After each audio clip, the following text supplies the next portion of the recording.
England versus India second test day 1। ইন্ডিয়ার আরেকটা টসে হার এবং আবারও ইংলিশ কন্ডিশনে ব্যাটিং ফার্স্ট। কেমন করলো আজকে ইন্ডিয়া পুরো দিন ব্যাটিং এবং কেমন ইংল্যান্ড বোলিং করলো, সেই সব কিছু নিয়ে আলোচনা করব আজকের এই ভিডিওতে। দেখতে থাকুন, সঙ্গে থাকুন।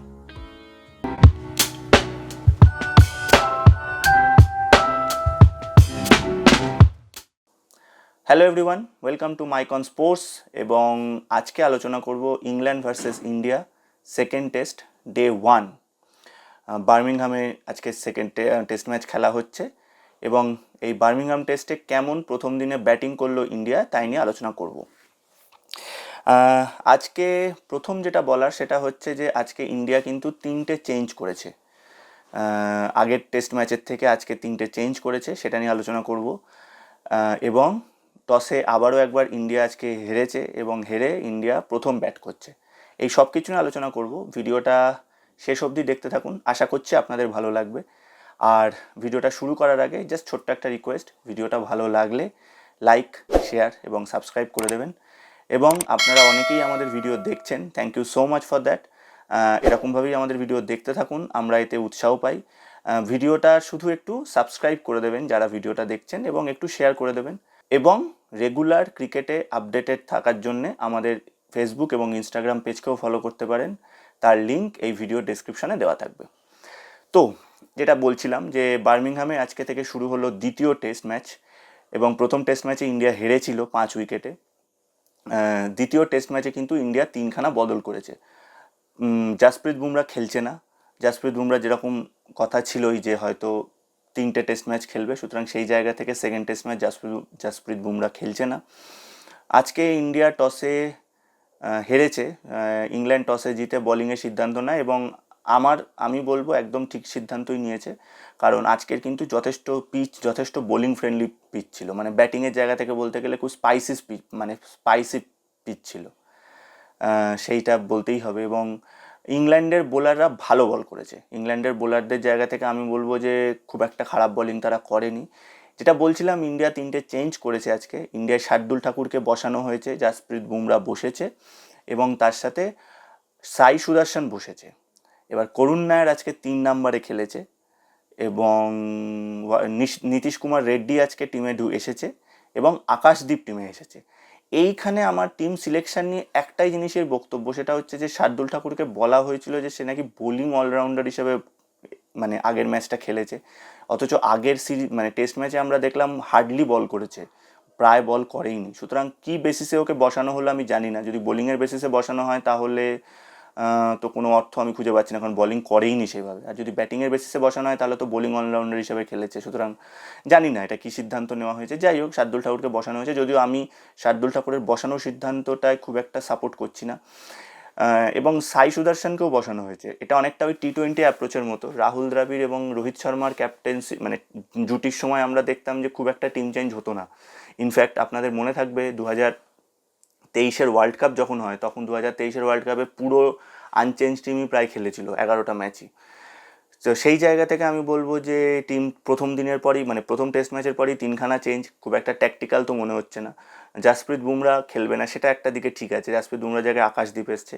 এখানেও আমার একটা প্রশ্ন যেটা আমার মনে এলো যে হর্ষিত রানাকে লাস্ট মোমেন্টে অ্যাডিশন করা হয়েছিল, সেক্ষেত্রে সিরাজের এই পারফরমেন্সের পর সিরাজ রিপিট করছে কি করে আমি জানি না। সিরাজের তো আমার মতো হয় বসা উচিত ছিল।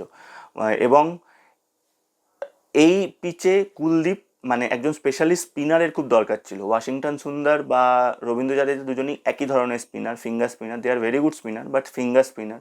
সুতরাং সেক্ষেত্রে আমার মনে হয় কুলদীপকে টিমে নেওয়া হলে ভালো হতো এবং সাই সুদর্শনকে একটা পারফরমেন্সে বসানো হলো। যদি সে অতটা প্রিপেয়ারই না হয় তাহলে তাকে কেন টিমে খেলানো হলো আমি জানি না। এবং অভিমন্যু ঈশ্বরনকে তাহলে সুযোগ দেওয়া যেতে পারতো, যদি অভিমন্যু ঈশ্বরন ওপেনার, সুতরাং সেক্ষেত্রে ওপেনারের স্লট খালি নয়, সেটা একটা জিনিস হতে পারে।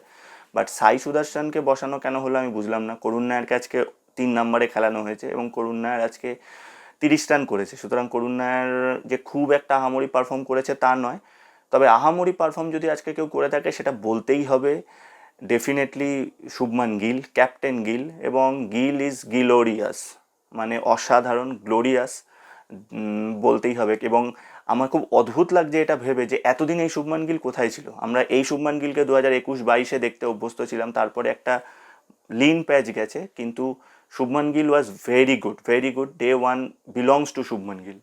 শুভমান গিল আবার 100 করেছে, 113তে নট আউট আছে। এবং শুভমান গিল অ্যাজ ক্যাপ্টেন, মানে কোনো কোনো প্লেয়ার না ক্যাপ্টেন্সির প্রেশারে অনেক বেশি খুলে যায়, যেটা আমরা বিরাট কোহলির ক্ষেত্রে দেখেছিলাম। আমার মনে হয় শুভমান গিল সেই ধরনের ক্যাপ্টেন যে বোধহয় এই ক্যাপ্টেন্সির প্রেশারটাকে এনজয় করছে, এবং শুভমান গিল আজও অসাধারণ খেলেছে through out the innings.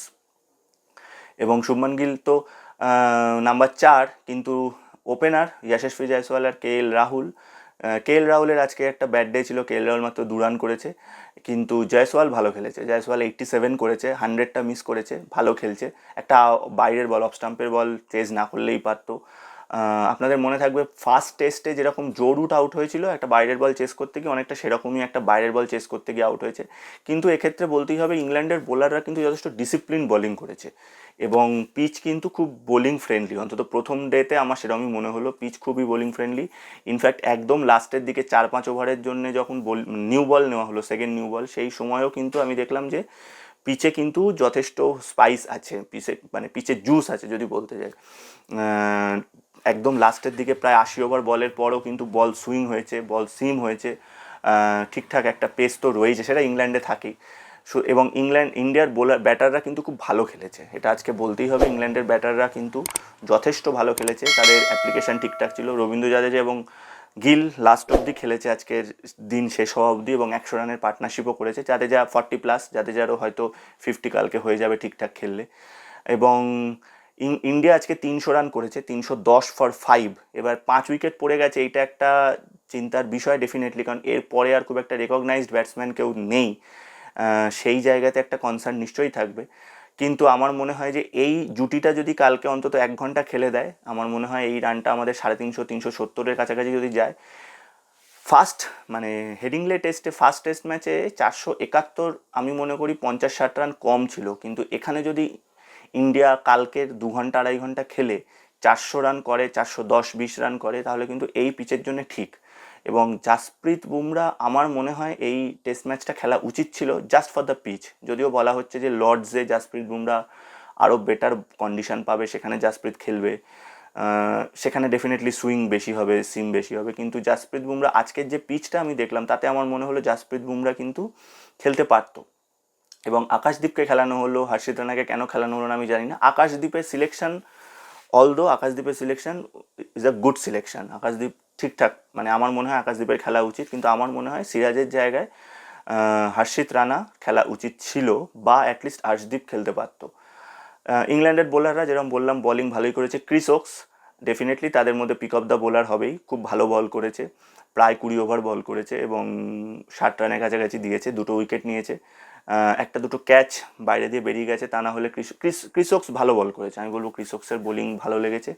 Josh টং ঠিকঠাক, ব্রাইডেন কার্সও ঠিকঠাক, শোয়েব বাশির ভালো। এই পিচটা না particularly good for spinner, off spinner.